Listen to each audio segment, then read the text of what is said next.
It's the comic book reviews of the week.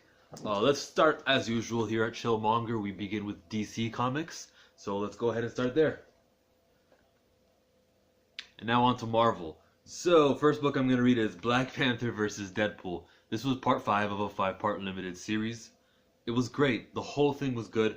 I'm going to collect it in trade. I mean, I have the physical somewhere here, but I'm going to get the whole trade just because I want to remember it, have the, on your collection where the spine shows you the name of the title. It's worth it. And I am a fan of the writer, Kibble Smith, and I think this guy deserves more shots to write at Marvel. So maybe this will help influence, you vote with your dollars if you ever heard that. That doesn't mean stop going to movies like with Captain Marvel. It means buy things also that you endorse, which is something I endorse about this book. Here we go. Shuri says, the internet is where I am queen in this. Now there is a photo from, what was it called? Black Panther. It was a 2011-12 comic after Doom War happened, and it shows you that she is kind of internet infamous, if you know what I mean, and that didn't really reference. So a lot of stuff wasn't referenced during this series. I mentioned something in my previous review for Black Panther vs. Deadpool number 3. Next thing happened here was, oh yeah, okay, they managed to make me laugh in every single one of these 5 Black Panther vs. Deadpools. This one he got me when he said, I'm not a copycat of you, Black Panther, I'm a copycat of Deathstroke, and then something interrupts him, but that's funny, man. They got me. And that was kind of in the second half, and I was thinking, hey, I still haven't laughed yet. They got me at that. And this is the lasting effect of this book.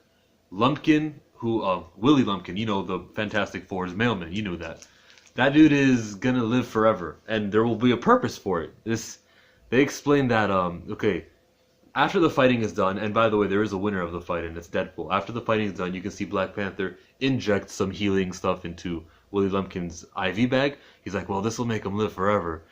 So until we can find a way to counter this, he's just going to live forever. Great. He's an old man, and he's going to stay alive in comic books. That's wicked. I was just, if you don't know what I did, there was some little thing, fluffy thing in the air that I moved aside. But with Lumpkin, like, yeah, good job. Aunt May is still just as old as she was back in 1962, and I need a reason for why she hasn't aged. Like, this is good. This will keep Lumpkin alive, and I won't question it. Next book was Invaders. Okay, number 2. It was a good-ass book. Chip Zdarsky is a good-ass writer. So there's like this thing between Namor and Professor X that knowing that these two linked is apparently a big secret and no one's allowed to know, and it's important because he is a mutant, so they're exploring that. They're also touching up on Avengers 9 and 10, where Namor kind of says, I want to F the whole... It makes it seem like it's just America, but I only hear him talk about the world. He never just specifically says America, but he hates all humans. After what happened with X-Men Red and what happens in Avengers, it's like, yeah, I can see, and this is just continuing. I think he might play a part in the War of Realms. That's why Jason Aaron kind of stopped talking about Namor. He's kind of doing a vampire thing going on with the Avengers right now.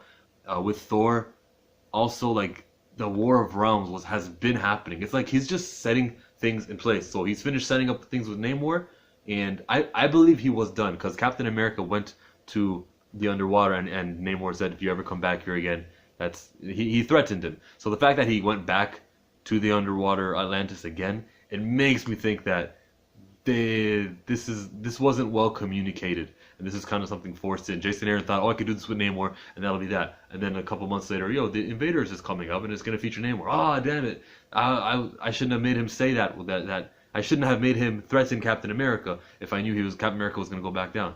I think Jason Aaron's planning something for War of Realms, just like in Avengers vs. X-Men, Namor flooded Wakanda. Maybe something like that is coming. By the way, Hydro Man, who I last saw during Wakanda Forever Part 3, Avengers, Hydro Man lost his powers to Namor. Namor says, well, that power is being wasted on a human. Good point. You're still evil, Namor. Evil? He's not evil, because all those Roxxon people were polluting the water. People still polluting the water even after they know Atlantis exists. Is he protecting? Yeah, he's protecting. I know he's on the offense right now, but like, how much longer are you gonna wait? You see a pattern of just pollution and pollution. You don't see them getting better. he's kind of justified in being mad and killing those rocks on people. That's fine. They attacked you, you kill the rocks on people. But to just the regular person living in Maine, if you attack them, then you're evil, then you're a bad guy. This book was all over the place with the timelines. Oh, there was a moment where they were at Steve and Bucky's funeral, and he gets mad at the person giving the eulogy. You call them by their real names. And then later on, it comes full circle when Steve asks him, "Don't call me Captain, you gotta call me by my real name."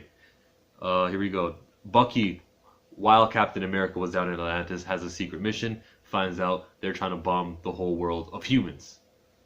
Did he say America or world? I think that I don't remember. He said world. America was used in the descriptions when the editor was talking, I think. The next book was X-Force. I've been hating the arts on this book, but there was like 3 moments in it where I was like, oh, this art's pretty good. Like the first page, it's all good. Yeah, I was loving it until Warpath over there. And there was another one with Boom Boom.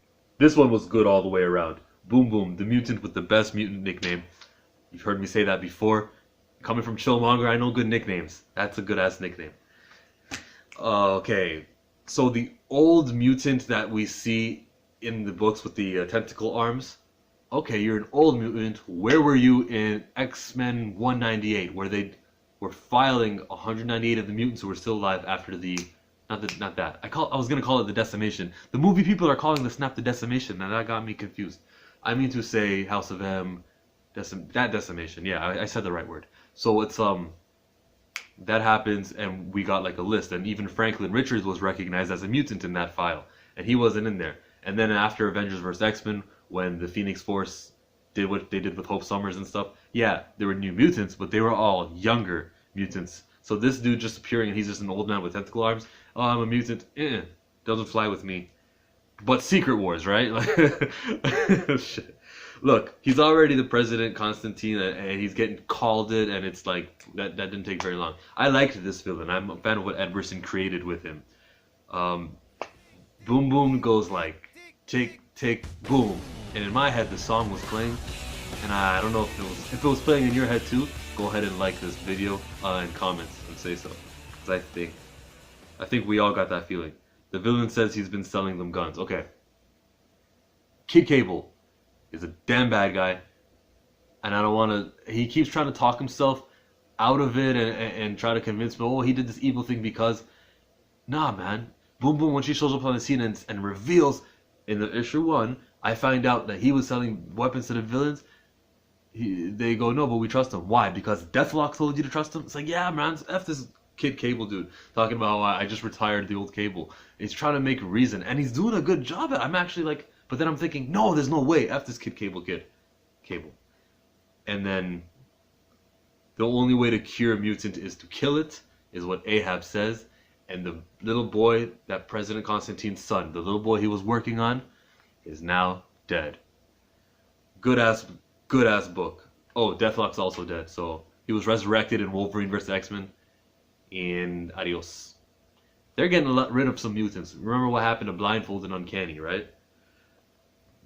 Next book we're going to read is Uncanny X-Men number 12. But Chillmonger, this book came out last week. Yeah, but it's my channel and I didn't review it yet. I liked how Matthew Rosenberg used pictures instead of words in a lot of these, especially with the truck when he came down and busted the gates. Very good, very well done. Now, the next part of the book is, if you didn't read New Mutants, Dead Souls, this might be a little bit confusing. But Self, what's the dude's name? The yellow dude. Warlock, I was going to say Deathlock because I was just talking about that dude. So it has combined itself with Strong Guy, with Ileana Magic, with Wolfsbane, Rainey St. Clair. But the two of those girls, because they have like a transforming kind of power, it's said that the sickness of Warlock was healed out of them. Strong Guy, though, that dude is dead, and it's still attached to a couple other the new mutants. I just dropped the book. I'll just read off my notes. I wrote here that there's a new appearance of that mutant right over there, that girl with the green and all those eyes, and Havoc is in this jail. I called it on my last video. I predicted he'd be the one that they save. We saw him go to jail in Astonishing X-Men 17. It was the last one, and yeah, he's already out. It only took 5 months. If he was black, no, I'm just kidding. We go to the last page where, what was the big cliffhanger? That's not good if I don't remember. it would appear the X-Men are back. Yeah, there wasn't really a big cliffhanger. Danny is back. All the New Mutants are back in the game. I'm going to give this one a 9 out of 10. I didn't give it my rankings. I give X-Force a 7. That's the highest grade I've ever given X-Force. And then the last book that I reviewed was Invaders. I'm going to give Invaders also a 7. Give it an 8. Great art. Next book we're going to read is... Black Panther vs. Deadpool is a 7. The weakest of all 5. I got Amazing Spider-Man. I'm not very organized, but there's timestamps. Amazing Spider-Man number 16. Kraven has a prelude, and it's like 17 pages long. It kind of just makes us interested in this new kind of event, but it's not a crossover event. It's just an event called The Hunted. There's going to be 3 books of it, and there's also going to be some spin-off books. They're also going to be called Amazing Spider-Man.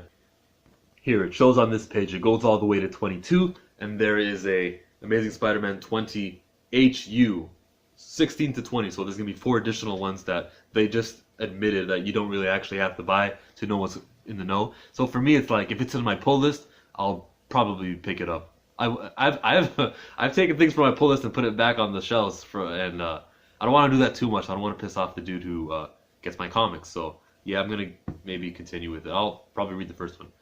Anyways, Amazing Spider-Man was cool because Kraven has 87 clones now. And one of those clones killed all 86 others. And he comes back to Kraven, and I'm like, no, you idiot, he's gonna kill you next. We know that's happening. It's another, like, legacy. We don't know it. I just strongly believe that Kraven is gonna be killed by his younger Kraven son, who doesn't even have a name yet. So it's like, yeah, it's because he's going to take the title of Kraven. Unless I missed it, I don't think the son has been named yet. It's because we're just going to know him as the new Kraven. So, like, Nick Spencer's doing a good job of telling old stories. Like, The Hunted is going to be a rehash of a previous Kraven story. I don't read Spider-Man, but I know that there was a Kraven story where he was just hunting dudes. So, if you use the animal, yeah, you can wear its skin, but you're not going to inherit its danger and its risk and all that stuff. Like, he's actually kind of humanitarian the way he comes at it. It's interesting, and it's kind of cool to hear. Nick Spencer wants to write X-Men, I said, because the way that Billy, the lizard dude's son, it was so emotional. So he's on his little communicator talking to girls and Tinder and swipe right. Oh, you're invited to this party. Awesome. I'm going to go to the party. But his phone was dying. Oh, okay. Hey, goes to the bouncer. Bouncer, man, can you let me in? Let me in. My name is Billy. You're not on the list, bud. But, yeah, you called her? You were talking to her on the phone? Why don't you call her? My battery just died. Yeah, everyone batteries dies. Next. So he breaks through, comes on and gets past the bouncers. He's on the dance floor. Hey, it's me, to the girl. It's me, remember? Oh, get out of here, you mutie freak. What are you? It's like, oh, you want to write X-Men, don't you? I see you, Nick Spencer. And you know what? You're probably going to get it. After Rosenberg and Brisson are finished with it and Kelly Thompson, you're probably going to get X-Men too. And I cannot wait, because I feel like you have based on one page, I feel like you have the hated and feared part down. This book gets a 9 out of 10. Next book that we're going to review is Avengers No Road Home. Probably should have started with this. I think this was my favorite of the week. Avengers No Road Home starts off with Rocket getting some surgery done, and he's making some history notes for me to learn as a new reader. I've only been a Marvel fan for a year now, so I'm learning some stuff. The whole book is narrated by Hercules with that ancient Greek kind of font that you see on the page. That's cool. Last one was narrated by Hawkeye, so that's going to be a theme here. 10 issues. So are there 10 heroes? 1, 2, 3, 4, 5, 6, and then there's 2 on top. That only equals 8. Maybe the villain will narrate a future issue. I like that Hercules said something like, this place is myth, not science. So he's like applying some sort of logic to the room that they were in, the high evolutionaries, whatever that gets called. Rocket met up with Hulk and Hawkeye. Hawkeye was about to be killed by the Hulk, but then Hulk says, you're just going to lose air and I'll let you die and I'm immortal. That was weak, man. But then they discover that they're actually in a dream. And he says to this person putting them under the spell, his name is Nightmare, if you're so powerful, how did we just break out of this dream and we're seeing you now? That's a question that I asked too. So yeah, it's cool. I'm identifying it. I'm not critiquing it. This is like a subversion, but it didn't take 10 issues to do. I didn't read 10 issues of, well, if they were in a dream this whole time. No, it lasted about a page. I got my conclusion a page later. That's cool. That's actually the way I think this should be done. I would be mad if it went, if like, oh, Age of X-Men. What's that dude's name? X-Men disassembled. X-Men says, oh, I'm gonna take away the Earth and reality bend during issue number 1. 10 issues later, he just goes ahead and does it. It's like you wasted 10 issues and $4.99 and then $3.99 for that issue and all that money on me, and you could have done something that you. So this is great, or fine, this was good. I'm gonna go ahead and give it a thumbs up for doing that. Okay, we got a beautiful picture of. Look at her, Photon, whatever they're calling Captain Marvel now. She looked really good, Monica Rambeau. Let me go to the front of the book to learn if I know her name. Is it Photon? It's Spectrum. God damn it. Okay, Spectrum was really good. Well drawn. Paco Medina's doing a great ass job drawing this book. We go to this great kind of reveal. So the dude named Nightmare, who puts dreams on people, he made a deal with Zeus. Yeah, you protect me. All I gotta do is hide this MacGuffin thing, and it was given to a librarian. The librarian has a long ass beard, and it was hidden on his necklace behind that long ass beard. That's a great place to hide something because it's kind of no one's gonna attack a person, and if a person ever defends himself, you'll be like, oh, he's defending himself because he was attacked, not because they're looking for it. So putting something like that on a being was great. He got fairy wings too. That librarian dude. It was pretty good. I'll give this comic book a 9 out of 10. I think that is the last one. That's the last book. That was my final book. Oh, I can review this one too. So, Avengers Annual number 10. The arts, it was just trash. Like, you gotta hire a color artist. There's no reason for them. I'm just kidding. Go ahead and like and comment on my video. Comments because it helps algorithms. Just thumbs up if you made it to the end. I very much appreciate it. My name is Chillmonger. Your name is not.